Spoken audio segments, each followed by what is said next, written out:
नमस्कार, मैं हूं आपके साथ अंकिता पाल। बुलेटिन की शुरुआत करते हैं। सीएम पुष्कर सिंह धामी के अल्मोड़ा दौरे को लेकर बीजेपी कार्यकर्ताओं ने बैठक की है। बैठक में सीएम धामी के दौरे को सफल बनाने के लिए रणनीति भी बनाई गई। सीएम धामी रोड शो के बाद में आजीविका महोत्सव 2024 में शिरकत करेंगे। हालांकि हल्द्वानी में वनभूलपुरा में भी हुए बवाल के बाद में सीएम धामी ने अपने दौरे रद्द किए हैं। आपको बता दें कि बीजेपी कार्यकर्ताओं की बैठक होने वाली है और सीएम धामी के दौरे को लेकर बैठक भी की गई। सीएम धामी आजीविका महोत्सव में शामिल होंगे। दरअसल कई जगह पर हल्द्वानी में आक्रोश भी देखने को मिल रहा, जिसको लेकर बैठकों का दौर भी जारी है। सीएम धामी के दौरे को लेकर अब बैठक भी की गई है और पूरा मामला आपको बताते चलें कि सीएम आजीविका महोत्सव में जो होंगे वो शामिल होंगे सीएम धामी, जिसको लेकर बीजेपी कार्यकर्ताओं की बैठक भी आयोजित की गई है। सीएम साहब का कार्यक्रम दीदी भूली कार्यक्रम पूरे प्रदेश के अंदर अभी हाल में ही कपकोट में हुआ था, पिथौरागढ़ में हुआ था, इधर पौड़ी में हुआ था।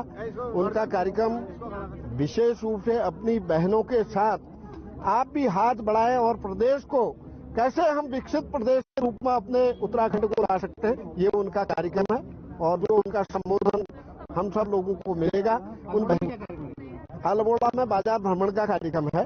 पहले ऐसे यशस्वी मुख्यमंत्री हैं धामी जी, जो पूरे बाजार के अंदर भ्रमण करके जनता से मिलना चाहते हैं।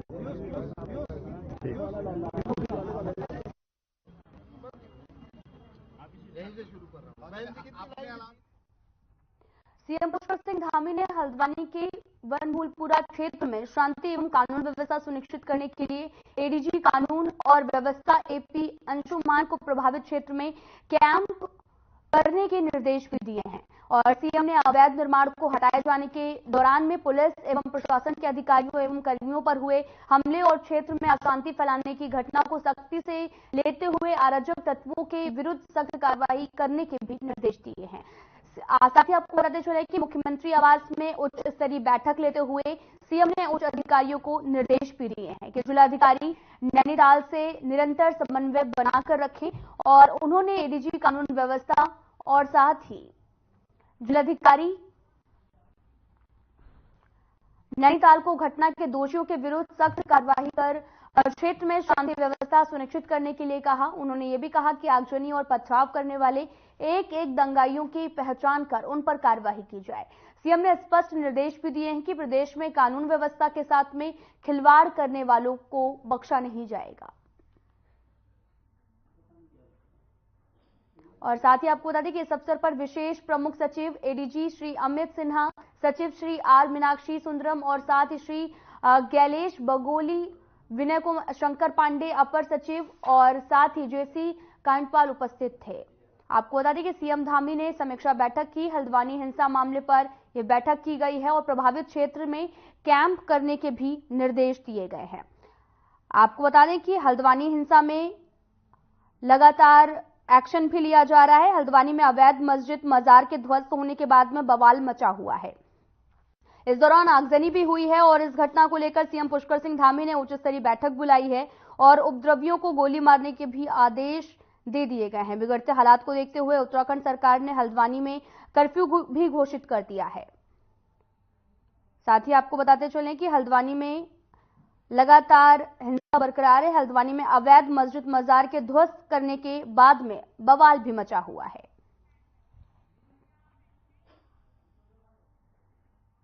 लोकसभा चुनाव को लेकर तैयारियां तेज हैं। बीजेपी लगातार सदस्यता अभियान भी चला रही है। इसी कड़ी में राजधानी देहरादून की बीजेपी प्रदेश कार्यालय में कांग्रेस पार्टी के लगभग 200 से भी ज्यादा कार्यकर्ताओं ने बीजेपी का दामन थाम लिया है।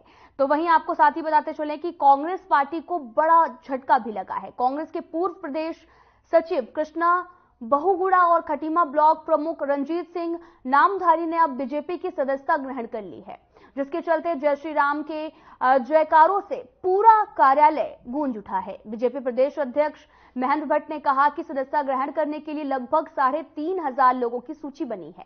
साथ ही उन्होंने कहा कि 15 मार्च तक यह अभियान भी चलता रहेगा। आपको बताते चलें कि कृष्णा बहुगुड़ा बीजेपी में अब शामिल हो गए हैं। 15 मार्च तक लगातार यही अभियान चलेगा। साथ ही आपको बताते चलें कि चुनाव को लेकर तैयारियां भी तेज हो गई हैं। दल बदल का सिलसिला भी लगातार जारी है। तो इसी बीच में कृष्णा बहुगुणा बीजेपी में शामिल हो गए हैं। आप तस्वीरें भी देख सकते हैं, जहां पर आपको बताते चलें कि बीजेपी में सदस्यता ग्रहण करते हुए नजर आ रहे हैं। मैंने शुरू में कहा था कि लगभग तब तो सूची हमारे 3,500 पर हो गई है कि मैंने उस समय कहा था कि सूची हमारे पास बड़ी संख्या में बन रही है, और क्योंकि वो सूची हमारी कमेटी सूची को फाइनल करती है, उसका हम कार्यक्रम को घोषणा करते हैं, ज्वाइनिंग के कार्यक्रम की तिथि तय करते हैं और 15 मार्च तक लगातार ये अभियान हमारा चलेगा। और बड़ी संख्या में हम दूसरे दलों से जो लोग आ रहे हैं उनके लिए हम भारतीय जनता पार्टी दरवाजे में खोलेंगे। देहरादून में बीजेपी का सदस्यता समारोह आयोजित हुआ है, जिसमें लगभग 200 से भी ज्यादा कार्यकर्ता कांग्रेस छोड़कर बीजेपी में शामिल हुए हैं। इस दौरान बीजेपी कार्यालय जय श्री राम के नारों से गूंज उठा है। कांग्रेस से पूर्व प्रदेश सचिव कृष्णा बहुगुणा ने बीजेपी का दामन थाम लिया है।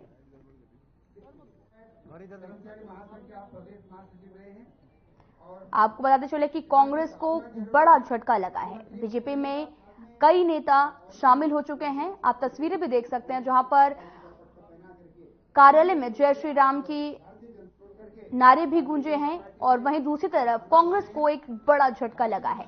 दरअसल आपको बताते चले कि बीजेपी में कृष्णा बहुगुणा शामिल हो गए हैं। आप तस्वीरें भी देख सकते हैं, जहां पर कार्यालय की ये तस्वीरें हैं।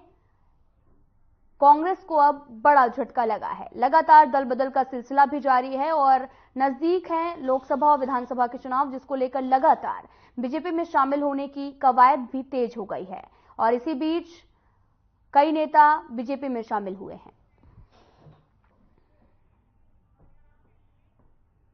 राज्य में पर्यटन को बढ़ावा देने के लिए उत्तराखंड पर्यटन विभाग और आईआरसीटीसी के बीच में एक एमओयू साइन हुआ है। पर्यटन एवं धर्मस्व मंत्री सतपाल महाराज ने प्रेस वार्ता करते हुए बताया कि मानसखंड स्थित कई मंदिरों के भ्रमण हेतु पहली ट्रेन अप्रैल 2024 में संचालित की जाएगी। ये ट्रेन कोलकाता से शुरू होकर मानसखंड के लिए चलेगी और यात्रा के दौरान पर्यटन विभाग के द्वारा प्रशिक्षित गाइड को भी रोजगार का अवसर मिलेगा। और इसके अलावा उत्तराखंड में जुड़े कई गंतव्य उत्तराखंडी व्यंजन, त्योहार आदि के चित्रों द्वारा सुसज्जित भी किया जाएगा, जिससे देश के कई शहरों से गुजरने पर इन गंतव्यों के बारे में आम जनमानस को जानकारी भी मिलेगी। प्रदेश में पर्यटन को बढ़ावा देने के लिए पर्यटन विभाग की एक नई पहल है। उत्तराखंड पर्यटन विकास परिषद एवं Indian railways catering and tourism corporation limited IRCTC के बीच मानसखंड मंदिरों तथा अन्य स्थलों के प्रचार प्रसार हेतु स्पेशल ट्रेन, टूरिस्ट ट्रेन मानस एक्सप्रेस संचालित किए जाने पर आज एक MOU साइन हुआ है। मुझे बड़ी प्रसन्नता हो रही है कि इस स्पेशल टूरिस्ट ट्रेन से जो मानसखंड एक्सप्रेस कहलाएगी, इससे यात्री हमारे मानसखंड के अंदर यात्रा कर सकेंगे। मानसखंड स्थित विभिन्न मंदिरों में भ्रमण है जी। 4 धाम तो हमारी है, पर इसमें हम वो करेंगे जो खासकर हमारे कार्तिकेय स्वामी। फिलहाल यहां रुकते हैं एक छोटे से ब्रेक के लिए।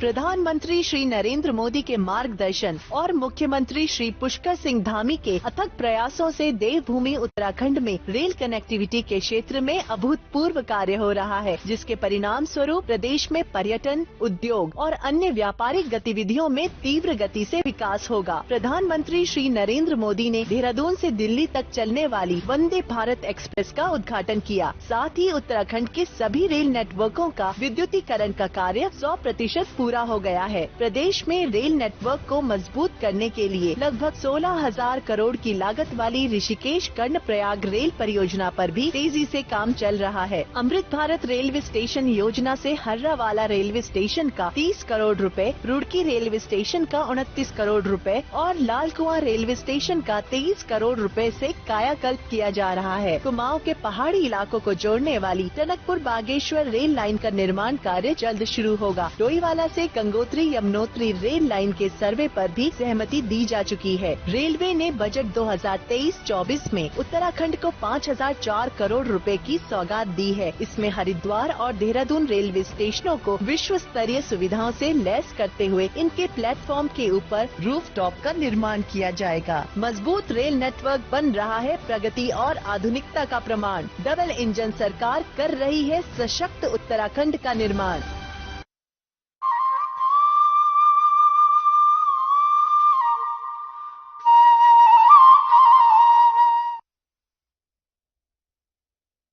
आप सभी का रुख करते हैं खबरों की तरफ। गदरपुर क्षेत्र में हुई हत्या का उधम सिंह नगर पुलिस ने खुलासा किया है। आपको बताते चले कि मामूली विवाद में दोस्त ने अपने ही दोस्त की हत्या कर दी है। वहीं इस मामले में एसपी चंद्रशेखर ने भी युवक की हत्या का खुलासा करते हुए बताया कि 7 जनवरी को एक प्राप्त तहरीर के बाद में 2 युवकों को गिरफ्तार भी किया गया है। एक युवक की हत्या कर दी गई थी और उसका मृत शरीर सड़क के किनारे से गदरपुर पुलिस ने सूचना के बाद में बरामद किया है। एसपी चंद्रशेखर ने भी बताया कि मामले में एक अभियुक्त मिला है जिसके पास से एक पोको कंपनी का मोबाइल और कुछ रुपए भी बरामद किए गए। आरोपी से पता चला कि आपसी बहस होने के बाद में हत्या कर दी गई। दिनांक 3 फरवरी की घटना है कि जहाँ पे एक डेड बॉडी हमें मिली थी। ये लगड़ा भोज के पास जो नेशनल हाईवे है वहाँ पे फ्लाईओवर के पास एक बॉडी मिलने की सूचना थी। इसमें हमें तहरीर धर्मेंद्र सिंह द्वारा दी गई थी। ये नामजद तहरीर थी। 2 अभियुक्तों के खिलाफ हत्या का मुकदमा हमने इसमें पंजीकृत किया था। इन्होंने ये तहरीर दी कि इनके भाई जसपाल उर्फ विशाल, की जो है रोहित और मोहित, दोनों लगड़ा भोज के निवासी, इनके द्वारा हत्या कर जाने की तहरीर प्राप्त हुई थी। इसमें हमने तुरंत मुकदमा पंजीकृत करते हुए एसपी काशीपुर और सीओ काशीपुर जो अभी सीओ बाजपुर का भी चार्ज दे गई है, इनके द्वारा पूरे घटनाक्रम को गंभीरता से लेते हुए इसमें 4 अलग अलग टीमों का गठन किया गया था। एसओजी की भी इसमें बहुत अच्छा रोल रहा। तो इन टीमों को बहुत अच्छी सफलता मिली है और दिनांक 7 फरवरी को हमने 2 अभियुक्त जिसमें नामजद है रोहित और कोटद्वार पुलिस ने 3 शातिर चोरों को गिरफ्तार किया है। कोटद्वार सीओ वैभव सैनी ने भी बताया कि कोटद्वार दुगड्डा के बीच में आमसौड़ में बिजली के एक टावर से लाखों का सामान चोरी हो गया था। इसके साथ ही कोटद्वार के पर्यटन विभाग के गेस्ट हाउस से भी लाखों का सामान चोरी हो गया था। छानबीन के दौरान कोटद्वार और नजीबाबाद के 3 शातिर चोरों को चोरी के सामान सहित गिरफ्तार किया गया। पास एक सूचना आई थी 5 तारीख की रात की बात है। तो हमें अगले दिन सूचना आई थी कि एक जो टावर था आमसोड़, आपको पता है जो एरिया है, उससे वहाँ उसी एरिया में एक टावर लगाने की प्रक्रिया जारी थी। जिसमें बताया गया क्योंकि उस दिन रात को बारिश थी, तो अगले दिन जो पता लगा जो वहाँ पर दोबारा जो मालिक थे, जो कंपनी के मालिक थे, वो गए तो उन्हें पता लगा जो उनका जो सारा सामान है, मेन कीमती सामान है, वो सारा चोरी हो गया है। तो इसकी हमने पता सुराग रसी करते हुए कि हमें पता लगा कि जो सामान चोरी हुआ है वो एक गाड़ी के थ्रू हुआ है। तो हमने इसे जो ट्रैक किया, सब चीज़ देखी, तो हमें 3 अभियुक्त मिले, तो जिनका नाम है शाहरुख और अरशान और शादाब। इसमें 2 अभियुक्त यहीं के रहने वाले हैं कोटद्वार के और एक अभियुक्त नजीबाबाद का रहने वाला है। ठीक है, तो इसमें हमने 100% बाकी बरामदगी की है। आप देख सकते हैं जो रोल्स है, लोहे के रोल्स हैं और बाकी सारी चीज़ें हैं जो भी टावर की है, वो सारी हमने बरामद की है। इसके साथ साथ जो हमने एक मुकदमा हमारा पहले भी दर्ज हुआ था, जिसमें जो हमारा पर्यटक विभाग है उनके द्वारा तहरीर दी गई थी। यहाँ पे एक छोटे से ब्रेक के लिए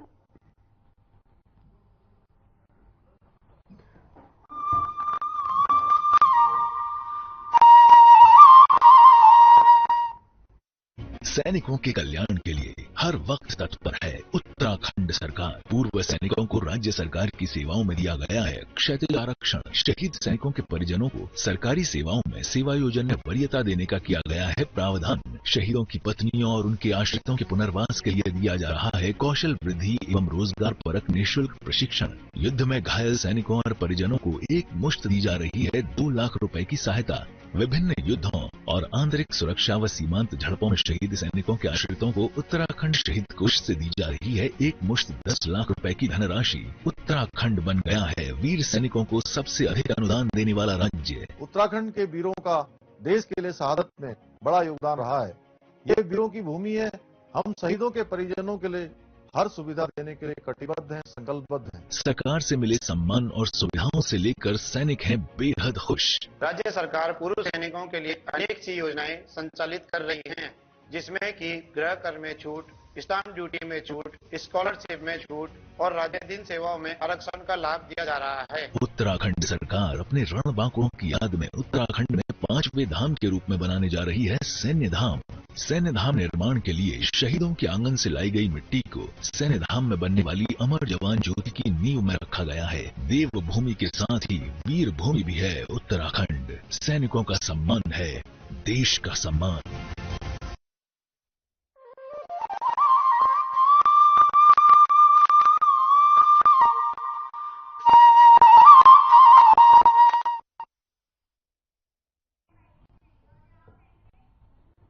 ब्रेक के बाद स्वागत है आप सभी का। रुख करते हैं खबरों की तरफ। ऋषिकेश कोतवाली पुलिस ने रेलवे रोड स्थित सिंचाई विभाग की कॉलोनी में हुई चोरी का खुलासा किया है। पुलिस ने चोरी के आरोप में एक युवक को गिरफ्तार किया है, जिसके कब्जे से पुलिस ने चोरी हुई 2 LED और 2 पानी की टैप भी बरामद किए हैं। आरोपी को पुलिस ने कोर्ट के आदेश पर जेल पहुंचा दिया है। ऋषिकेश कोतवाली पुलिस के मुताबिक आपको बता दें कि रेलवे रोड स्थित सिंचाई विभाग की कॉलोनी में रहने वाले वीर सिंह के आवास से अज्ञात चोर LED टीवी और 2 पानी की टैप जो है वो चोरी करके फरार हो गए थे। शिकायत मिलने पर पुलिस ने मामले में मुकदमा भी दर्ज किया और चोर को गिरफ्तार करने का प्रयास किया। सूचना पर पुलिस ने मीट मार्केट से चोरी के आरोपी को गिरफ्तार भी कर लिया है। आगे की कार्रवाई में भी जुट गई है। आपको बता दें कि LED टीवी समेत कई अन्य सामान लेकर चोर फरार हो गए थे। तो पुलिस ने चोरी का खुलासा किया है और मीट मार्केट से चोरों को गिरफ्तार भी किया गया है और लगातार उनसे पूछताछ भी कर रही है और मामले की जांच में पुलिस जुट गई है।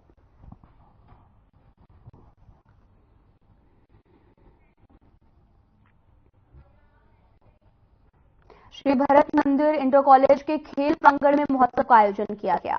ऋषिकेश प्रेस क्लब ने प्रेस कॉन्फ्रेंस कर इस बात की जानकारी दी है कि 10 फरवरी को उत्तराखंड की लोक संस्कृति को बचाने के लिए श्री भरत मंदिर इंटर कॉलेज के खेल प्रांगण में ऋषिकेश गढ़ महोत्सव का आयोजन किया गया।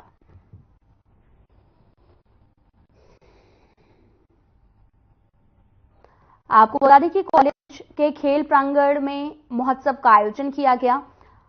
श्री भरत मंदिर इंटर कॉलेज में महोत्सव का आयोजन किया गया है और 10 फरवरी को आपको बताते चले कि 10 फरवरी को इस कार्यक्रम का आयोजन भी किया जाएगा। कॉलेज के खेल प्रांगण में महोत्सव का आयोजन किया जा रहा है।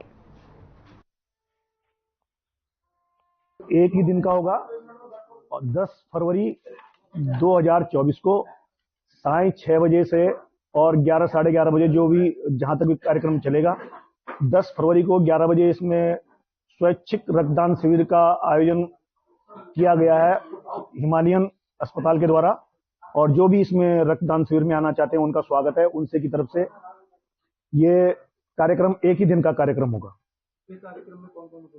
इसमें विधानसभा अध्यक्ष हमारी विधानसभा अध्यक्ष श्रीमती खंडूड़ी जी और इसके कार्यक्रम अध्यक्ष अनीता ममगाई जी और मैडम रजनी रावत जी अतिथि होंगे और दिनेश सेमवाल जी राष्ट्रीय स्वयंसेवक संघ के प्रांतीय प्रचारक कार्यवाहक है ना, वो मुख्य रूप से उपस्थित रहेंगे।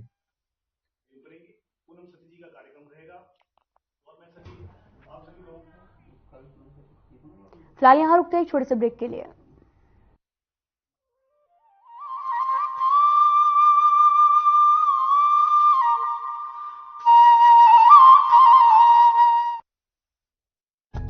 प्रधानमंत्री श्री नरेंद्र मोदी के मार्गदर्शन और मुख्यमंत्री श्री पुष्कर सिंह धामी के नेतृत्व में उत्तराखंड सरकार सबका साथ सबका विकास के मूल मंत्र पर आगे बढ़ रही है। मेरा विश्वास है कि ये दशक उत्तराखंड का दशक होने वाला है और जो भारत को देखना चाहता है वो उत्तराखंड आए बिना भारत को देखना उसका पूरा नहीं हो सकता।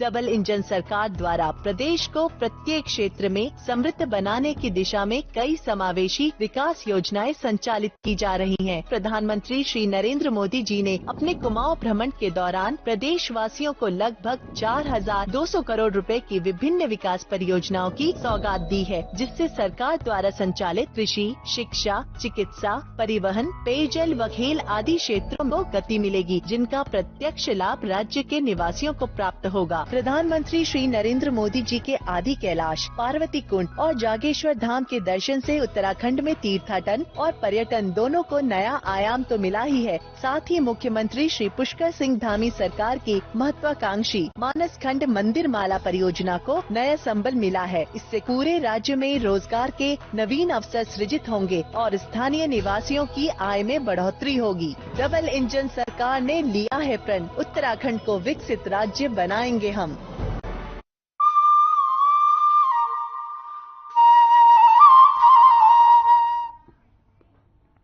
ब्रेक के बाद स्वागत है आप सभी का। रुख करते हैं खबरों की तरफ। जनपद ऊधम सिंह नगर के खटीमा में भोजन माताओं ने, आपको बता दें कि उत्तराखंड भोजन माता कामगार यूनियन की जिलाध्यक्ष रेखा राणा के नेतृत्व में बीआरसी पहुंचकर अपनी कई मांगों को लेकर नारेबाजी की है और खंड शिक्षा अधिकारी के माध्यम से उत्तराखंड सीएम को भी एक ज्ञापन भेजा गया है। सरकार की कई मांगों को लेकर भोजन माताएं काफी लंबे समय से संघर्ष कर रही हैं। भोजन माताओं का भी कहना है कि लगभग 20 सालों से प्रधानमंत्री पोषण योजना के तहत में बाल सेवा कर रही है, लेकिन सरकार उनकी मांगों को अनदेखा कर रही है। उन्होंने सरकार को भी चेतावनी दी है कि यदि मांगे जल्द पूरी नहीं हुई तो विद्यालय पोषण कक्ष में 16 फरवरी से तालाबंदी कर आंदोलन के लिए बाध्य है। मानवीय वृद्धि से संबंधित है और जो हमारे छात्र संख्या के मानक है उसके अनुसार जब छात्र संख्या कम होती है तो भोजन माताओं को कार्य से पृथक किया जाता है।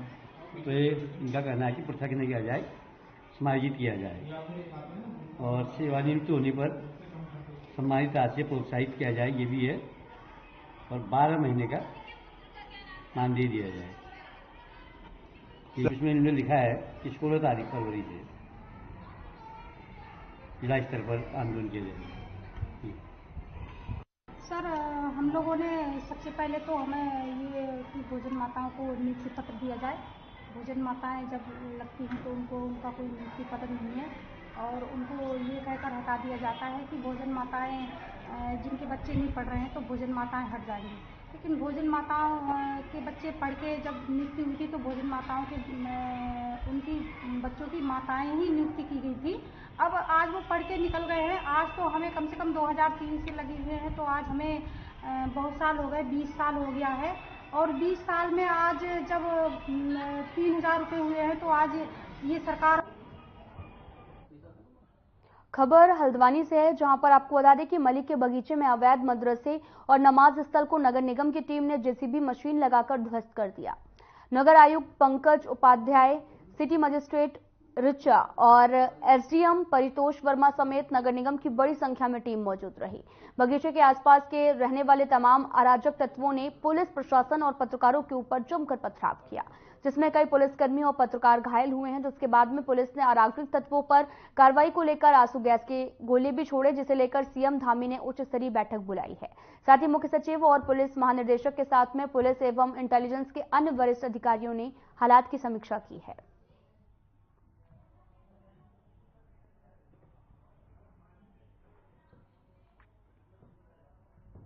आगामी लोकसभा को देखते हुए 11 फरवरी तक बीजेपी गांव चलो अभियान आयोजित करने वाली है, जिसमें सीएम पुष्कर सिंह धामी संग सभी कैबिनेट मंत्री, सांसद, विधायक गांव-गांव जाकर प्रत्येक बूथ में 24 घंटे का प्रवास करेंगे।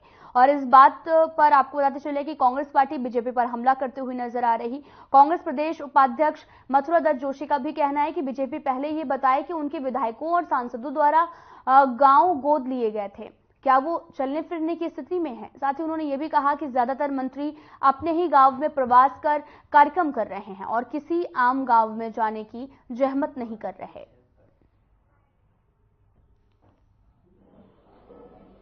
पहले भारतीय जनता पार्टी ये तो बताए जो गांव गोद लिए गए थे सांसदों ने और इनके विधायकों ने वो गांव के चलने फिरने लग गए हैं।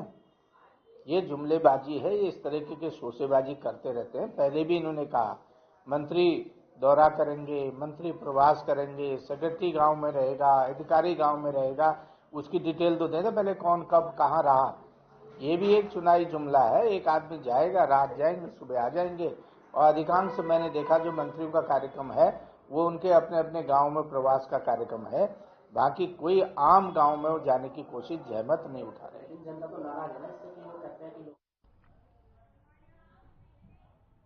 फिलहाल इस वीडियो में इतना ही। नमस्कार।